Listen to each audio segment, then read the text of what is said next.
again. Hey, good morning, everybody. Happy Saturday. Such a cool new intro. Thanks to our production company for that. What a wonderful surprise.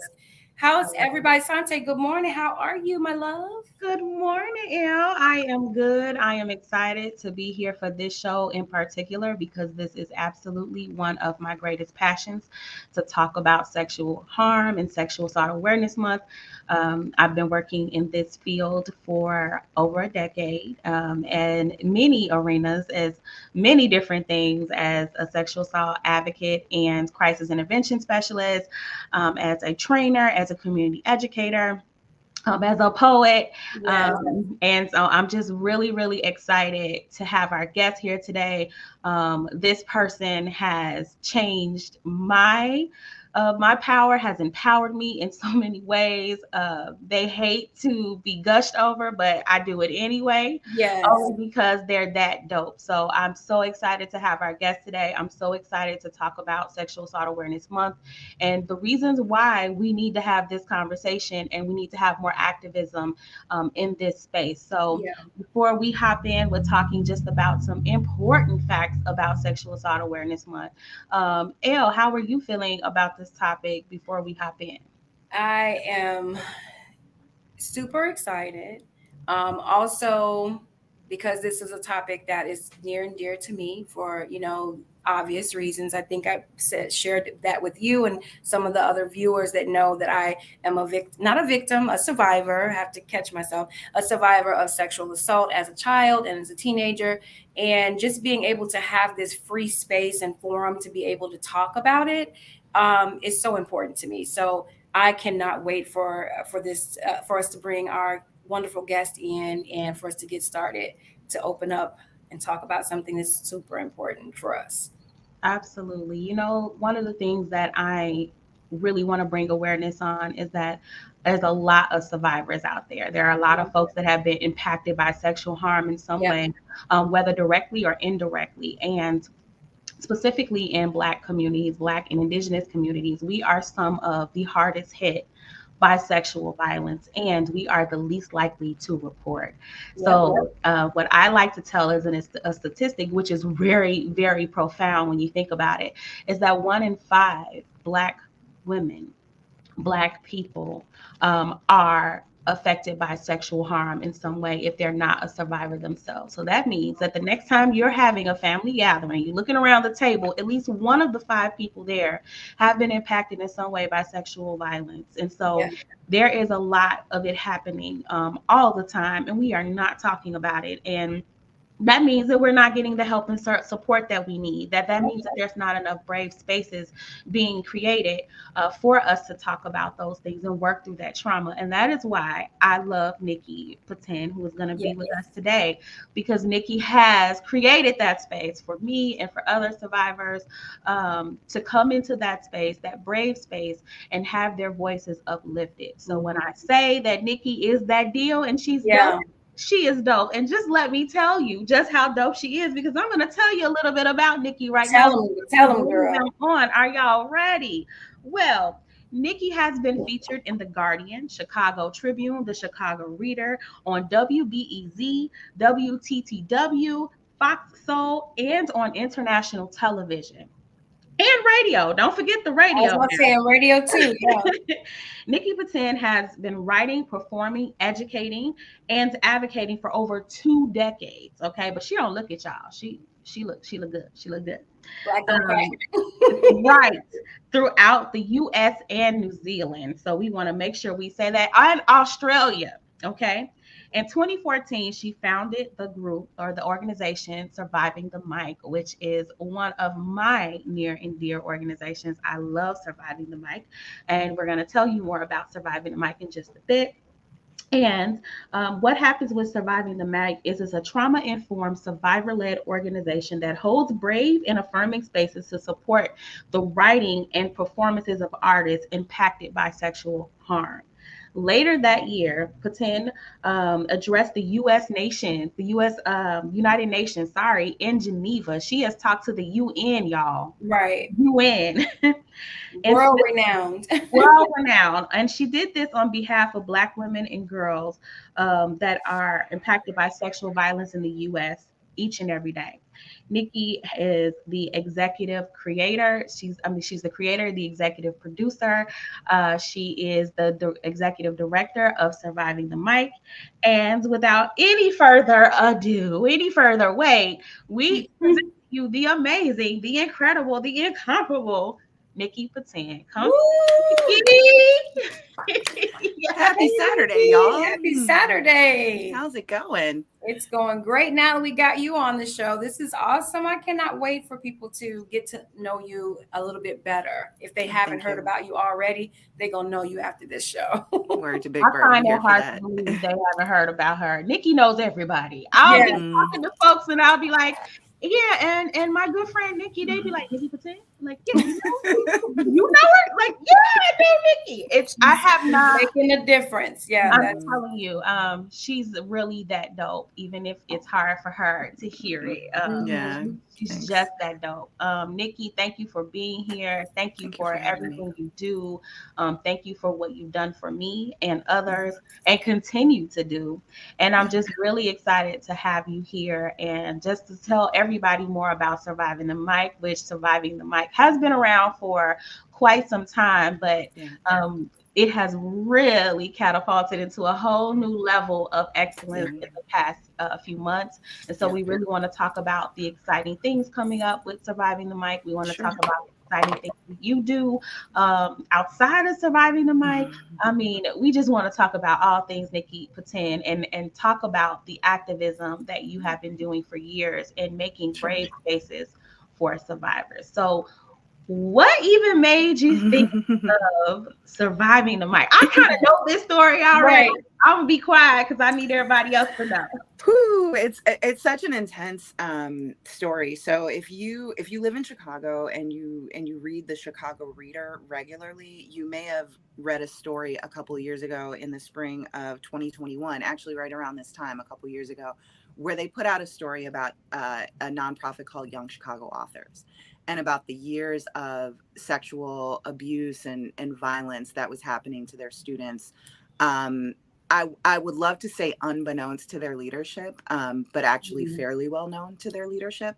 And the reason why I know this is because my student, back in 2005, I worked for YCA at the very beginning of my career as a teaching artist. So, you know, you have to like sort of place yourself in time. I'm in like my early 20s. I'm trying to like, you know, be like a poet. I'm like, if you can see my tattoo, this is like a microphone. You probably can't see it. Like, I can see it. Yeah. But yeah, it's like I have like, so I've been in 10 bands. So I was like in art mode. Like I was like writing poems. I was in a band. I'm like trying to blow up.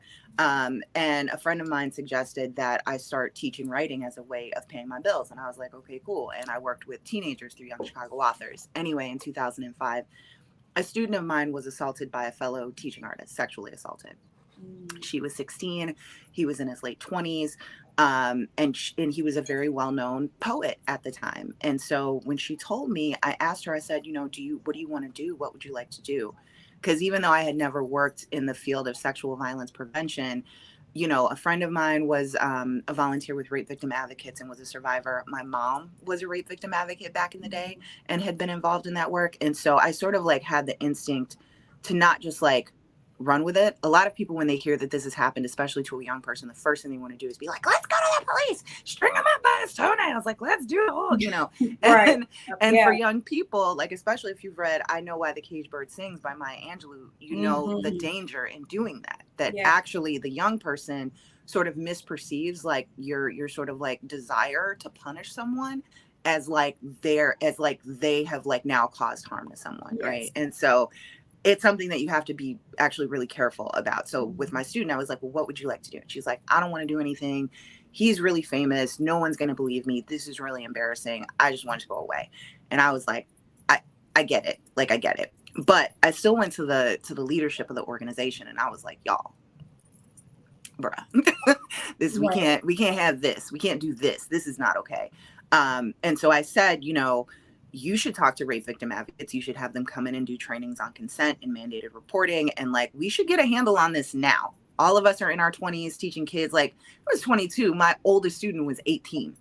Right. We would wind up at the same house parties. Like, you know, dude I was dating at the time was younger than me, but so was friends with some of my students. Like, it was weird. It was weird. And this is also like early 2000s. So this is like pre-social media, pre-YouTube, pre like a lot of the things that have given us the knowledge and insight into how these things work now. We didn't have any of that back then, right? So anyway, they fired dude and looked at me in my face and they were like, oh, thanks for the information. And then didn't do anything else. So I quit. And then I went to go work for rape victim advocates as a prevention education person. And then, you know, went on and lived my life. I was like a case manager for homeless youth. I was, you know, doing all these different things, working at different nonprofits. And then in 2013, I was pregnant with my son, who's 9 now. In 2013, it came out that one of their teaching artists, who's a very well-known writer in the United States, like nominee for a National Book Award, like very well-known, very well-loved, respected, etc., comes out that he had assaulted several of his students, waited till they turned 18, got them drunk, and then so on and so forth, right? And then like other stories started to come out. So by the time we get to 2013, we're up to 6 different people that have been accused of sexual violence against students in one organization. And like half of those people confessed to what they did. So these are not just like allegations, right? These are things that like people said, no, yeah, I did that, right? And still this organization took zero accountability, did like nothing. And I was tired because over the years I had asked, you know, hey, we should be like acknowledging all this pain that these young people are bringing to the stage. I mean, kids would be writing about their parents' drug addiction and abuse in their homes and all this other stuff. And there was no support. There's no case management. There was no like referrals out to like counseling. There was nothing. It's like they let these kids crack themselves open, put it on a stage. Eventually that was like recorded by cameras. And eventually like the slam that was created through that organization, Louder Than a Bomb, became a documentary that was on Netflix. So not only do, right, you know, which is great, but also like the kids didn't understand the implications of putting these stories on stages. There was no way that we could have predicted that social media would take off the way that it was, and Netflix would be. I mean, this documentary was made in the age when you would send, the DVDs would get sent to your house, right? You were not sitting there just like, you know, so we had no conception of how the world was going to change. Therefore, we had no conception of how these stories were going to impact young people. And therefore, there were no real protections in place. But all along, there were lots of us that were like, yo, we need to do X, Y, and Z. And they would just ignore us. So when this big story broke in 2013, this big famous dude was assaulting people. And once again, people were debating whether or not we needed to care about this, whether or not this was the business of the poetry. I mean, this was like a huge, like at the National Poetry Slam, which brings people from all over the country, hundreds and hundreds of people. They were debating whether or not this was their business, even though this was happening in communities throughout the United States. So finally, I was like, you know what? I'm tired of asking for what I know makes sense. I'm tired of that. There are some great writers who are survivors of sexual violence. They're never able to bring that into workshop space because people get weird and uncomfortable. And so we miss these stories. We miss these poems. And then survivors started trying to go to open mics at this time because they're trying to speak up, trying to speak truth to power. They were getting kicked out. They would go on a stage at an open mic and be like, yo, this dude did X, Y, and Z. And they would just get shut down and kicked out. Nobody wanted to talk about it. They felt like, oh, you're ruining this man's income. He's a very well-known poet. You're ruining his money. We don't like that. We don't even want to talk about it. And so that's where Surviving the Mic came from, because I also at the time was working for an org in Brooklyn called Black Women's Blueprint that really cracked open my knowledge of like Black feminism and like the history of Black women in organizing, and even the history of sexual violence and how that affects us and how it affects things like laws and institutions. Like the rabbit hole on that goes deep. So all of it sort of converged. And I had this idea. I was like, I want to do a 10-week writing workshop, writing and performance workshop. And I want to teach poems, which is what I always do. But I also want to bring in this new knowledge now of the history of sexual violence and specifically how it impacts Black women and girls, because it impacts us differently than other groups. Like we're the group that's the most affected, yet we have the least convictions when it comes to this crime. We are the ones who are the most affected, yet we have like the least access to like counseling and other support services. And even when we do try to access support services, the vast majority of those are run by white women. Yep. Who lack a lot of times. Yeah, they lack a lot of empathy around Yep. how we're treated. And it ties into other things like the adultification of young Black girls. So when they do try to reach out for help, people try to act like ain't nothing happening in that. Yep. So to me, I saw this and I was like, well, this problem seems way bigger than all of us, but all of us are sitting around acting like we did something wrong. I was like, that's not cool. So let's address that. Let's make a space for that. So I started a 10-week writing and performance workshop series. We took applications. It was like a closed group of people. There were less than 10 of them. And we met every week for 10 weeks. I had 5 guest teachers, some who have become really famous now, like Sonia Renee Taylor, who runs The Body Is Not an Apology. If you've ever heard of that, they're like massive now. But she was a guest teacher. Cece Carter, who is the artistic director of the Beverly Arts Center, she was a guest teacher. Okay. Dr. Tara Betts was a guest teacher. Kokuma Kinetic, who is a former student of mine, trans woman, beautiful, beautiful, talented, was a guest teacher. And then Enina J, who's another Chicago writer and performer and just brilliant Black lesbian poet, was the 5th guest teacher. So I had 5 guest teachers who taught 5 of the 10 weeks, and then I taught the other 5. And we, read poems. We learned about, writing techniques, performance techniques, but we also learned about the history of sexual violence as it impacts Black women and girls. For example, the first woman in this country to ever take on the United States legislature when it came to, can my rights be legislated? Can the rights to my body be a law that's made? The first person to challenge that was a Black woman. And this was like before slavery was even ended. She stood up in court and was like, this dude, this guy who owns me apparently, actually does not have the right to rape me. I know he owns me, but he still doesn't have the right to rape me. Now, she lost that case, but it's the first time in recorded U.S. history that a woman went on paper and said, no man has legally the right to my body in that way. Very powerful watershed moment. We did that. So that's where Surviving the Mic came from. And it's when I say that, go ahead. I'm sorry. I think it's a lag. I think either I'm frozen or now you're unfrozen. Okay, I see you moving, sis. Sorry, I didn't mean to step on you there. I just wanted to really talk about how important it is that you have created this space, because we are heavily impacted by sexual harm, and we do not get support, whether it's when we do try to report, whether it's in pursuance of justice, whether it's even within the family, which I think is a really huge one there. It feels worse, right, when you disclose to someone in your home, in your family circle, someone that you think is meant to support you and protect you, and you don't have that support. It's been very hush-hush for many years, many decades, many generations, that we just don't talk about that. And so I know that having the space of Surviving the Mic has completely changed me, even as someone that has done the work and is doing the work. It was just a completely different capacity being there as a survivor also. So Nikki, I know Nikki, Elle, you wanted to say something before I go to the next question. Elle, Yeah, I just wanted to say about the to add on to what you were saying about the family aspect, which was something that I dealt with. It was, I finally had the courage to say something, and did not get the response that I was hoping for, which was to protect me, to get him out of my life. And that was a ripple effect of self-worth issues, self-esteem issues, guilt for decades that I dealt with because of not getting the support, resources, and help that I needed at that time. So what you're doing, I just wanted to say, is such, I'm like trying not to tear up because it's such a wonderful organization for people to be able to go and speak and to know that they're not alone. Sometimes you feel like, oh, that just happened to me. But then you meet other people and you're like, okay, so this is not just something that happened to me. It's happening to a lot of people. And to be able to have this organization to be able to go to and just be free to talk about the trauma, it also is therapy. It's therapeutic. Yes. Because you're able to call a thing and not feel, judged by it. So I just wanted to say that was an amazing organization that you have, and I'm excited to be a part, to even know you and to know that what you guys are doing, because it's so inspiring. It's an empowering as well. So I just wanted to say that part.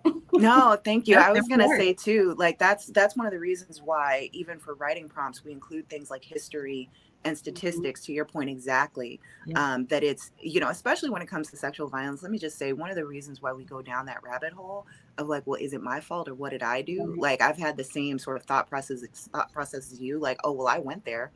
I put myself in that position. Well, okay, well, what else you gonna do? You gonna wrap yourself in bubble wrap and stay in the house all the damn time? That's a good way of nothing ever happening to you, good or bad, right? So the thing about it is understanding the statistics of how often this happens, that this is also like a cultural mindset. This is not necessarily just about individuals making bad choices, even from the predator's perspective or the harm doer's perspective. It's not even just about them doing the wrong thing or doing the bad thing. This is also about how we live in a culture that has a history and has an organized, invested interest in perpetuating this kind of violence, right? That's why it's in so much of our entertainment, so much of what we take in culturally.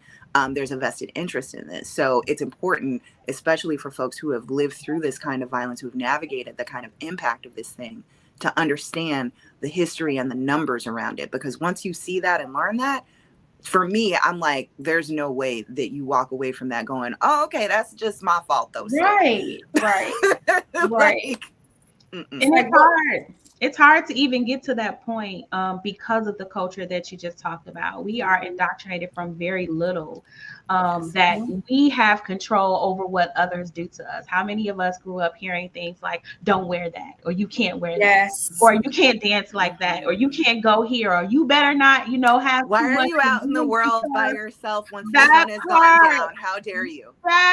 There's safety in numbers. Yeah, so we are taught very young that we are responsible for the harm in some way when it finds us. And I think that is where we need to push back on, to your point, Nikki, is really unlearning that and teaching the next generation to unlearn that. Like, absolutely not. One of my favorite graphics that go around during Sexual Assault Awareness Month especially is, it's a pie chart where it has what causes sexual assault, and it's like short skirts, drinking too much, being outside late at night, going to a party alone, and then it's like rapists, and it's the whole entire pie chart, because that is what causes sexual harm. It's not any of those things. It's the people that do it, and they do it under the guise that they have the right to, because the culture tells them that they do, and that somehow we are responsible for them doing that. And so I think it's really important that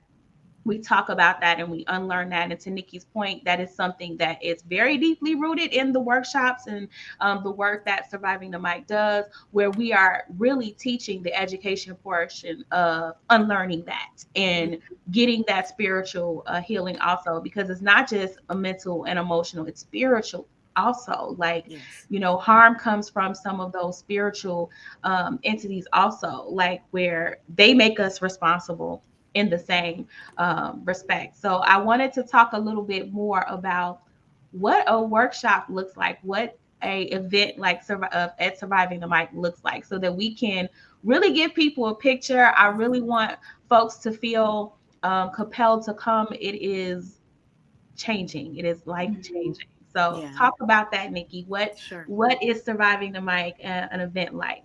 Sure. So we do two sort of like, I'll say like three different buckets of like programming and Surviving the Mic. We've got our writing workshops, which I think is like our most popular offering. And so we do those virtually. And then next week we actually return to in-person live writing workshops, which is exciting.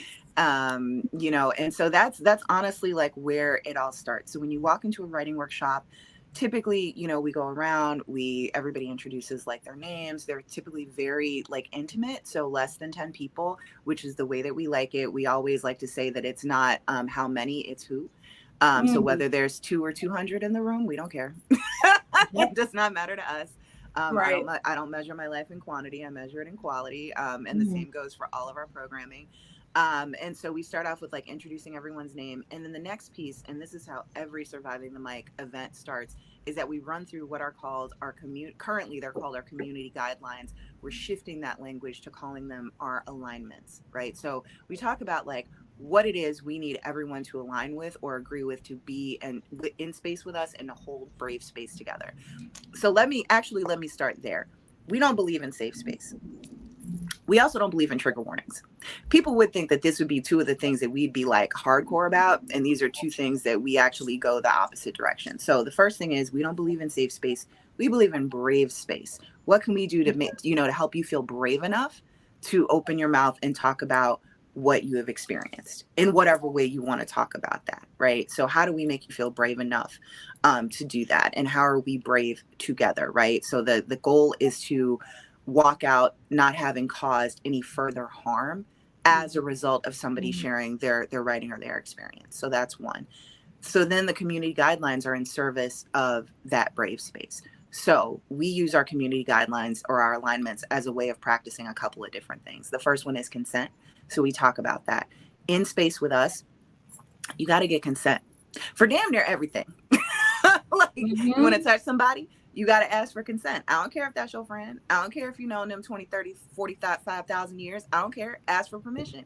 Can I give you a hug? Can I shake your hand? Can I pat you on the back? Right? Because that is something that culturally we have not practiced, and we feel very entitled to other people's bodies, even on a casual level. How many times have you gone to a conference, a meeting, or whatever, and you try to shake someone's hand, and then they bypass that completely, and they go, "Oh, I'm a hugger." Okay, well, I'm not right now.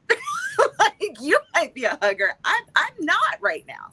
I don't want to be hugged right now, or I don't want to be, and that's okay. Like I think people act like you're acting like a petulant child, but sometimes, maybe I'm in chronic pain. Maybe, I don't know, like the fabric of my clothes feels weird that day. I don't know, but like sometimes I'm not in the mood to be all hugged up on people, right? Even my son, I will tell him so. And I love my child is 9. He's wonderful.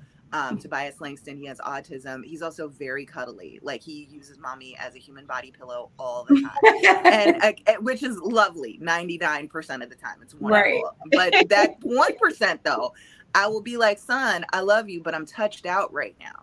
Mommy does not want to be touched right now. Like mommy does not want to, cuddle right now. Or mommy's just hot. Okay, like I'm 44, I'm headed into perimenopause. Like I'm hot right now.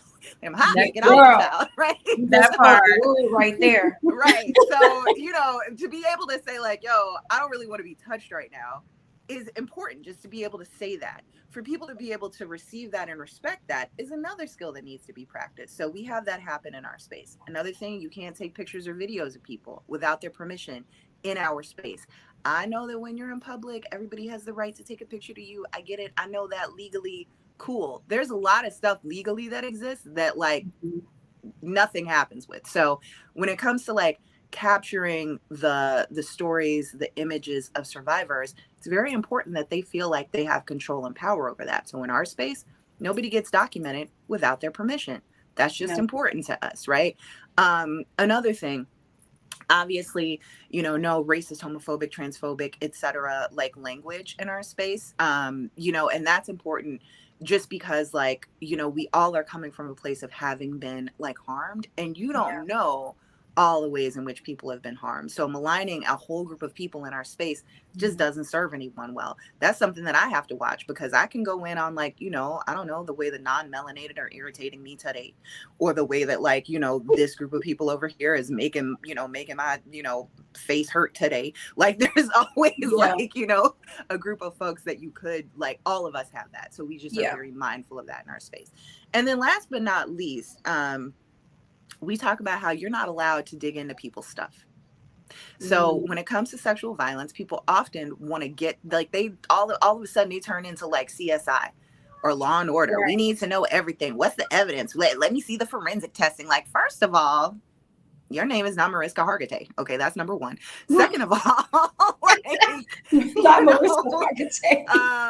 don't need to know everything that happened. You don't need to know. You don't need to be the judge, the juror, whatever. That's actually not for us to determine whether what happened to you deserved it or didn't deserve it or whatever. It's not for us to parse that out. What's for us is to hold space for your story, and however you want to tell it, even if that story, let's say, for example, someone brings in a fiction story.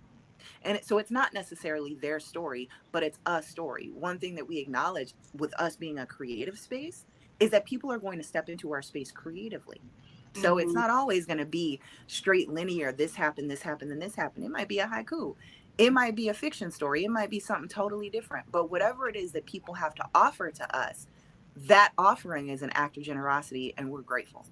And so Mhm. that's the energy in which we respond to it.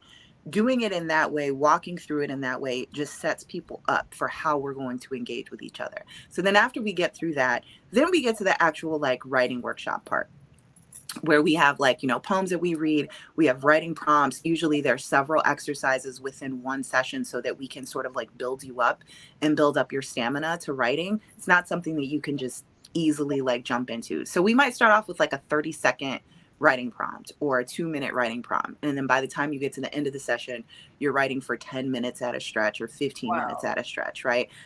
Because writing is a practice, it's a muscle, and you have to build it up, and we know that and recognize that. So in the same way that you might have a training session with like a gym trainer, it's the same thing in terms of building up your stamina endurance in our sessions.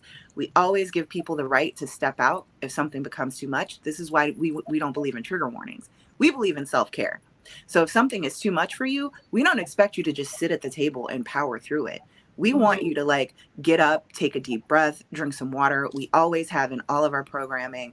I'm a state certified crisis counselor. So is Sauntè. So is our board president, Anika Sterling Flores. We have other folks who we work with who can step in and provide that support. So there's always someone who can step away with you if Mhm. that's something that you feel like you need. Even in our virtual online offerings, we have somebody there and waiting to step into like a private chat if that's something that you need. And then we always have like resources available because, of course, we're not going to like be the people that solve all the problems or accomplish all the things for you in terms of your healing and wellness. We're a step on your journey. We're a part of the process. We're like a tool in the toolkit. So we also have like resources and other information that people can access to get longer term, you know, counseling support and other services that they may need. And then, you know, typically like we wrap it up with like people sharing their work or sharing what they may have written in workshop. If it's an open mic or if it's like a performance space, you know, after we share those agreements, we immediately go into like people, you know, sharing their work. And I have to say, it's always really powerful. Always, there's always something that I learn. It's always like very humbling to me to be in that space with folks. And it's always been that way. One thing I will say is that we go back and forth a lot with like labeling and naming. And so some people do really struggle with like, I'm a survivor or I'm a victim or I'm a whatever. And I'll say this, the label to us is not as important as the ability to name your experience. Even if you don't name it out loud for us, your ability to just put it on paper for yourself or name it for yourself or say, this is what happened. You don't even have to have a name. You can just be like, this is what happened and this is how I feel about it. That in and of itself is a powerful act. I'll say that like when I started performing spoken word, I was not talking about this at all. It took me 15 years into my career Wow. before I could talk about my own experiences with sexual violence. And I'm like a survivor like multiple times over. The first 15 years of my career was like all like body image and race and, you know, other equally important topics, but nothing to do with this.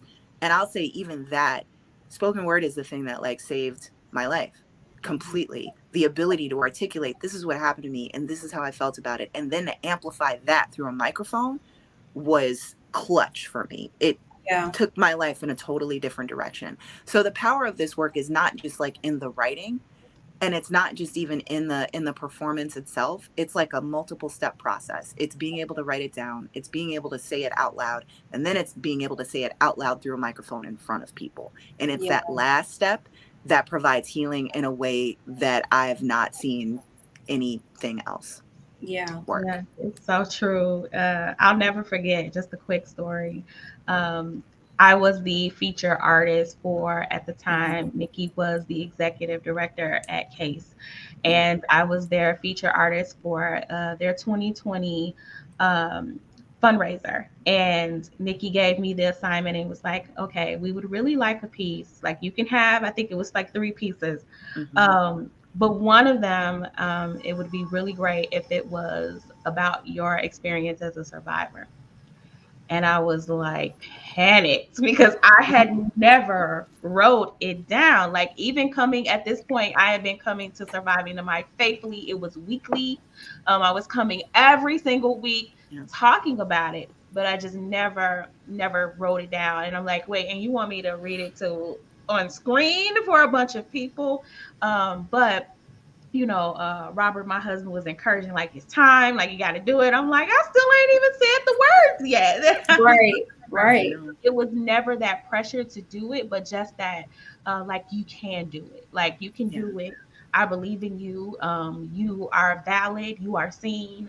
Like, talk about it. And so that was the first time that I actually shared with folks outside of Surviving the Mic and close friends and family within my circle about my experiences. Mm-hmm. So that is how powerful the work that Nikki does with Surviving the Mic is. It really is validating. It's affirming. It's a space to find that bravery that we don't often have. After I did it, I felt so much lighter. I felt so much better. It changed me. It catapulted me into wanting to do more and more talking about it. I talked about it for everybody else. But I couldn't talk about it for myself. And that's just the type of enlightenment that comes with being a part of the space. So thank you so much for that, Nikki. Elle, did you want to throw something in? Yeah, I was just going to say too, speaking about the bravery part, and not so much a safe space, but making it a brave space. And I like the way you said that, because it takes such courageousness and bravery to even put words to pain, right? Even when you write about it, I was just telling Sauntè about this a couple weeks ago. In writing my story and trying to share my story, I have to step away, because instantly when you're writing about it, you're back there. Yes. You smell, you have a sense of smell, your heart starts to race, and it's like you're writing about an experience that happened to you. So it puts you in this mode of trying to protect your mental space, right? And so I've had to step away. Like, I don't want to write about it. I don't want to put words to my pain, because then I have to reopen what I thought was healed. But as I've been working with Sauntè, she's like, but you're not healed. You just had a Band-Aid on it. And so you have to clean that wound out in order for it to heal. And cleaning that wound out is putting words to your pain. So I love that you have a brave space, because it's not so much, I love that. It's not so much about safety, because I feel safe with several people to share several things. Sure. But that particular thing, it's a bravery thing. Like, am I going to be judged? Are they going to ask me more questions? Are they going to say it was my fault? And, and then you think about your family. Is my family going to be upset with me for talking about it or writing about it? Because, that's something that we need to dive into, about how our families, they look at it as embarrassment or a stain on the family name and things like that. And so when you want to open and share, even as a teenager, I was writing for my high school newspaper, and I tried to write like a little snippet. It was called Love Doesn't Hurt. And it was just like maybe this big, a little paragraph, but it was so profound that a teacher saw it and was just like, what's going on? And I immediately was like, I shouldn't have done that. Instead of like someone seeing me and saying, hey, is everything okay? I instantly shut down. Like, see, that was just a little bit and it got me in trouble. That's what I was thinking. So to be able to be brave and to put words to pain, writing it, vocalizing it, it is truly an empowering message for people. So I just wanted to say that that's a great. I'm looking forward to getting involved. You gotta come. Yeah. So I'm definitely coming. I can't wait to have you. I'm definitely coming because this is healing for me. Even just talking about this with you guys, it's part of the healing journey. Absolutely. Before we segue into those exciting events that we have coming up, because I want to make sure we get to those and stay within our hour mark. I wanted to touch a little bit on something that you said that's very important. That's another piece of the puzzle that we don't talk about outwardly, but that we do talk about or discuss within the Surviving the Mic space. And that's the guilt that survivors carry around with them often. We Yes. have so much guilt, and that guilt silences us in a lot of ways. Like, Yeah. if I talk about this, who else am I going to harm? Like, what's going to happen? Yeah. And some of that guilt has stems back from slavery and from like Jim Crow times, and even from racism in the world today. Of, if I say something, we're already under attack. Do Right. I want to help or expedite the things that are happening to the Black men in our community? And we have to hold that weight all the time, to a point where we're self-harming and we don't even realize that that's what's happening, because we don't want to cause harm to, our skin folks, to folks that look like Jesus. us. And Right. so I think that you touched a little bit on that, Elle, about that guilt of, if I speak up, what, and then what? Like, how is this going to affect everyone else? And as someone that's worked with children who are survivors or victims of sexual abuse, that is one of the hardest things for me to get them to jump over as children. When they do disclose to me, and they're feeling so much better and disclosing to me. But then it's that, what's going to happen to my family? Is my mom and dad going to be upset? Or, we know that 93% of the time when a child is sexually harmed or sexually abused, it comes from someone that they know. It is not from a stranger. It's only 7% of the time From a is it a stranger. stranger. 93% of that time, it's from someone that they know. So that's usually a family member or a family acquaintance. And so if it's someone that's important or a very instrumental part of a family setting, kids carry that guilt of, how is this going to disrupt the family? What is this going to do to that person? And so we don't talk enough about that guilt and how it silences survivors everywhere. But in the space of Surviving the Mic, we do address that, because that's a really key component that keeps that silence going and keeps perpetuating that. Before we run out of time, because Surviving the Mic is doing phenomenal things. I am so excited for Nikki to share all of the great events that are coming up for Sexual Assault Awareness Month. Remember, April, the whole entire month of April is Sexual Assault Awareness Month. We also have events throughout the year. So we're not even just sharing stuff for the month, because this work is 365. It's 365 days a year. So Nikki, can you talk about some of the exciting things that Surviving the Mic have coming up in the immediate future and the long term, and just talk about the new developments that have happened with Surviving the Mic?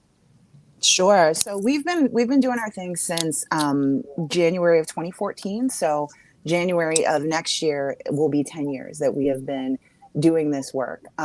What's wild though is that we just filed for our 501c3 this past February. So that's important. Right. Yeah. So it's important to know that this work, the vast majority of this work has been unfunded, unresourced. This has been us volunteering. This has been us like sowing this time in, just our own blood, sweat, and tears. Our open mic for years before the pandemic was live and in person. And that has been happening everywhere, at vintage dress shops, at small cafes, even at my house, for a certain amount of time. So it's been a true like labor of love. But now we're our own nonprofit. We are an official 501c3. We just won our first grant, which we're excited about, through the network, which is a Chicago-based advocacy and support organization for survivors of sexual and domestic violence. And so because of that support and funding, we're now able to bring back a lot of our in-person programming. So starting this Thursday, which is April 13th, we're going to come back with our first live writing workshop since the pandemic began. And that will be from 6 to 8 p.m. at the Honeycomb Network, which is an amazing co-working space in Humboldt Park that's located at 2659 West Division. We actually have started a pretty incredible collaborative relationship with the Honeycomb, where all of our live programming is going to be run out of their space. And we're also like supporting a lot of their events through just bartering and helping them to promote. So we're also like through this work trying to like produce new ways of working One of like my personal tagline is coalition, not competition. I'm all about like, who can I work with? Who can we collaborate with? Especially when it comes to sexual violence. So I will say this about nonprofit and community activism work in general. There can be a sense of competition amongst people. People feel like there's not enough resources, there's not enough support. So folks get real competitive. That's unfortunate. When it comes to sexual violence, especially, it's so widespread. And it is so, 2659 West Division. You can also find the Honeycomb Network online, thehoneycombnetwork.com. You can find them on IG at the Honeycomb Network. They do dope stuff, so please go support them. And they're also like a Puerto Rican owned and run space. My friend Denise Ruiz runs the Honeycomb Network. She's amazing. But yeah, in terms of like that competitive vibe, sexual violence is so widespread that even the work that we're doing is trying to like bail out the ocean with a spoon. Like we need all the help that we can get. I'm not trying to compete or whatever with anybody. I'm trying to collaborate. I'm trying to build coalition. Like, let's help each other. Let's do that. So with Honeycomb, we're doing that as well. We're providing a space for people to barter and network as well. It's a series called The Honey Keepers. And I think the next one of those is happening in May. At the end of April, we're super excited because we're going to be launching our first like in-person like performance series. And so we're sort excited. We're taking a different spin on this. So a lot of people produce like open mics and curated reading series, and that's awesome. But every time we've done something like that, people come up to us afterwards and they go, man, that felt like church. So we listen to that. And we're creating our own form of church called the Survivors Revival. And it happens the last Sunday of every month from noon to 4. And it is specifically to address the harm that people have experienced in spiritual spaces. So to that end, the way that the Survivors Revival looks is that the last Sunday of every month, we start at noon, from noon to 1 with Sunday school, which is a writing workshop around survival. From 1 to 3, that's the revival part. And so it's just like church. We will have music, we will have testimony, we will have poetry, we will have, however people want to express about how they have come through, about how they are surviving, about what they have experienced. We put it in that 1 to 3 bucket. And then from 3 to 4, we have what's called our aftercare party. So sort of like the repast at church, except with survivors. So we'll have snacks, we'll have music, we'll have a community created ancestors altar. So you can come with pictures and candles and whatever objects from your ancestors who you might want to uplift and venerate. We're going to put together a community created ancestors altar for that. And so that Survivors Revival, the last Sunday of every month from noon to 4, also at the Honeycomb Network, is about getting at what feels good about church, getting to like that enlightenment, that insight, that, that power, that connection, right? The feeling of like, I am around people who understand me, who support me, who I can learn from and who I can also teach something to. It's creating that space for people who love that part of church, but hate like the not so great parts of church, right? Like the patriarchal, the judgment, the shaming, the, the potential harm. So that's happening. The religious part. But people, they take the religious part and they add their own judgments to it, and it has nothing to do with spirituality. Absolutely. Yeah. So this is our answer to that.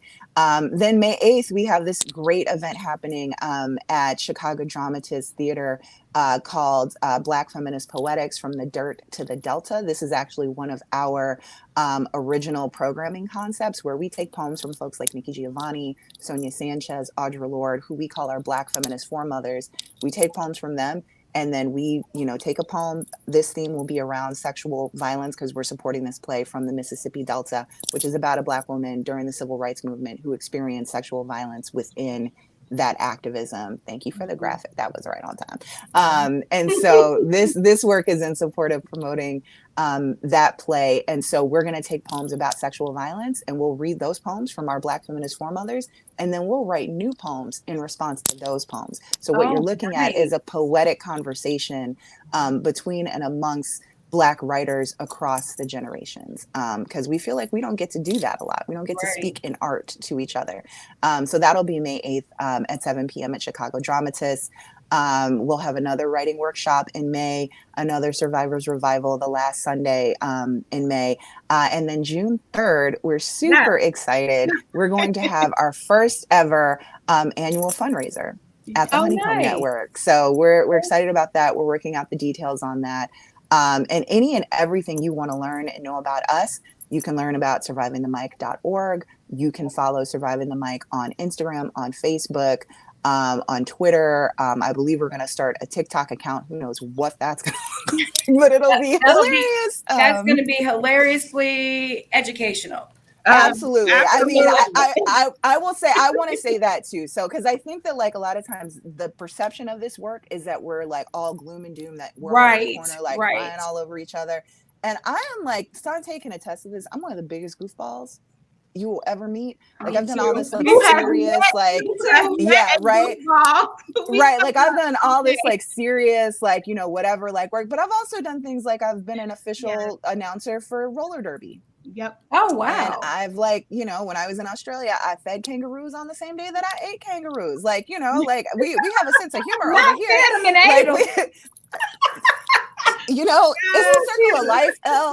It's the circle of life. Okay. It's the circle of life. I ain't judging, baby, because I tear up some shrimp and some salmon. I feed them and I eat them. That's what I'm saying. It's Nikki, I'm glad you brought that up, though. I want to make sure that we emphasize on that, is that when we're in the space, it's not always tears and gloom and doom. Like we laugh, we cut up, we have jokes.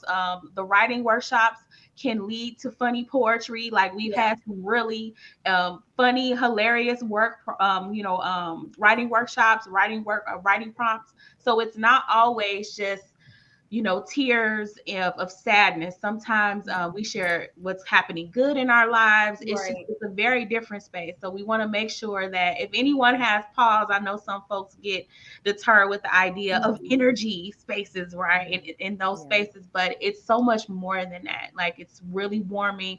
The Honeycomb Network is one of my favorite places to be at. I recently just brought my daughter and my son there. And when they came in the space, they loved it. It's just a beautiful space. It's so warming. It's so calming. It's a healing space. You feel the warmth when you walk in the door. And so we just want to make sure we emphasize on that. Doing and coming into any of these events is a healing space. It really does the work of healing. And we don't want you to feel deterred if you're afraid of it being heavy all the time. Now, quick question too. I'm sorry, I didn't mean to cut you off. Are these free events or? Yes. Okay. I think that everyone knows it's free events. Yeah, all the events are free. Our fundraiser will likely be ticketed. We're still playing around with that. I mean, I think that's the other. So I want to say to that is that I think the biggest piece of Surviving the Mic is about acknowledging that survivors are complex, that we contain multitudes, that we are not just like the trauma that we've experienced, and that there are also so many other things that intersect sexual violence. It's not in like a bucket or in a box to itself, just like survivors or folks who have been impacted by this are not in a bucket or a box like to themselves, right? Like this is all very much like integrated and intersecting with what so many of us experience. And so to that end, when it comes to things like, you know, ticketing or whatever, like we are trying to think about what we do through like an anti-capitalism framework. So when we do release like ticket prices for our fundraisers, for example, those will be like a sliding scale. And if you really want to come and you just don't have any money, we will always like make a way to figure that out. And so like this is important to name too, for any survivors who are, you know, facilitators, performers, who are doing like any of the work that we do. We might not have been great at paying ourselves over the years, but we are excellent at paying survivors. Yes. Any performers that we have, any facilitators that we have, not only do we pay them, but we pay them above market rate and we pay them efficiently. I'm a big one for what I call operationalizing human dignity, which means I'm not going to make you wait 3 months to get a check. That could be the difference between your lights getting cut off or not getting cut off. No, she doesn't. Yeah. All right. Yeah. Like I'm on it like a bonnet. Yeah, that's important to put out there too, because a lot of times you have artists or people that want to participate, but they may not financially be able to do it. Or they think, well, you know, I'm who am I in this field? So I'm not expecting to be paid. But so for you to say that, it lets people know, like, no, we'll take care of you. Oh, absolutely. Even when it comes to our like consulting, or if we quote people a price to like come in and let's say like do workshops for their university or their institution or whatever, I'm not shy about saying that not only do I charge like reparations as part of the fee that I charge, I encourage survivors and other folks of color to do the same thing. Nice. Build that into like what you're charging people. Why? Because you want me to come in and talk about sexual violence or talk about sexual violence as it relates to like Black folks or whatever. That's heavy emotional work. That is heavy emotional labor. And the experience that I bring, both personally and professionally, that inform that topic is incredibly valuable. You can't teach that in a university. And as of right now, it's not, I mean, we're working on it, but as of right now, it's not in any like academic like textbooks. Like that's the next thing that like we're working on. So that means that what you get from us, or what you get from any survivor, really, even it's beyond valuable. Surviving the mic, it's invaluable. So you really, there's not even enough money to pay people for the kind of insight that they provide you. So whatever it is that I charge you, best believe you getting a discount. And I encourage other survivors to think about themselves, even other creatives to think about themselves and their value in that way, because the world has done a really good job in trying to make us devalue what it is that we have to bring to the table. And I refuse, Sauntè can tell you, I refuse to let that happen. I'm like, you're going to pay us all the money. Listen, it's right. I'm like, I just want to do it. And she's like, oh, and you're going to get this check. And I'm like, but no, I'm volunteering, but you're going to get this check. Send me an invoice. And I'm like, but I just, nope, send the invoice. And that's important. Tried not to send the invoice. She sends an email or a text. I said what I said. Mm-hmm. Or I'll create the invoice. Because when you're doing something that you're passionate about, the first thing you do is say, well, I'm not doing it for the money. I'm doing it because, this is my passion. But it also, you have to also know your worth. And for a lot of people, myself included, when you're new to starting something, you think you're not there. You're not worthy. You don't have anything to bring to the table. So who are you to say, I would like to get paid for this? But for you to say, no, anyone that works with us and that we bring on, you're going to get paid because it's also helping them learn to know their worth. Yep. Absolutely. Let me just say this. One of the things, and Sauntè knows exactly what I'm about to say next, but I learned this thing a couple of years ago and it shifted the way that I think about a lot of stuff. And here it is. On a shirt near you. When I found out that IKEA is a nonprofit, IKEA is go Google it. IKEA is a nonprofit, is a 501c3. And when I said, oh, okay, so you can sell furniture and Swedish meatballs and make all this profit and still be a nonprofit, I guess like all I need is the audacity. That's it. Yeah. And so that's it. And basically what that means is that there are people out here doing a lot of stuff that like is okay. Like I like their furniture, right? But it's not like it's necessarily like changing the world. You're not like changing somebody's like. And so if you can go out here and unashamedly be like, yo, I'm a 501c3 while making money hand over fingers. Well, I guess that like me as a survivor, me charging you an extra $50 is really not a big deal. You know what I mean? It's important to understand that like 9 times out of 10, the people who are out in the world doing whatever it is that they're doing, if they're out there doing it, it's because they have the audacity to feel like that's what they should be doing. Yeah. And the rest of us need to get on board with that. All it ever takes is the audacity. All it ever takes is that. I know that like the hour is up. Yes, so but I wanted to say really quick before we get out, to learn more about the exciting and great things that Surviving the Mic is doing and has coming up for not just Sexual Assault Awareness Month in April, but for next month and through the end of the year. Just to follow us and see what other exciting things we do. You never know what we're doing because we always doing something. Like we always are recreating and trying to find new ways to broaden our horizons, to really make a braver space for everybody to feel welcome and come into, even if that's rewriting language, doing some development on ourselves. We have constant communication so that if there's something that we need to be accountable on, we're doing that. But to follow what all is happening with Surviving the Mic, you can follow us on social media platforms. Facebook, Twitter, Instagram, etc. YouTube. YouTube is there for past virtually together workshops that we've had where we broadcasted them. You can find some of those on the YouTube channel. So also visit survivingthemic.org. Okay, so that .org, not .com. Come and check out Surviving the Mic. Learn more about what's happening. Nikki, thank you so much. Thank you. Absolutely, this was fun. Thanks for having me, y'all. Yes, y'all. Thank you. Have a good Saturday, y'all. Bye. Bye.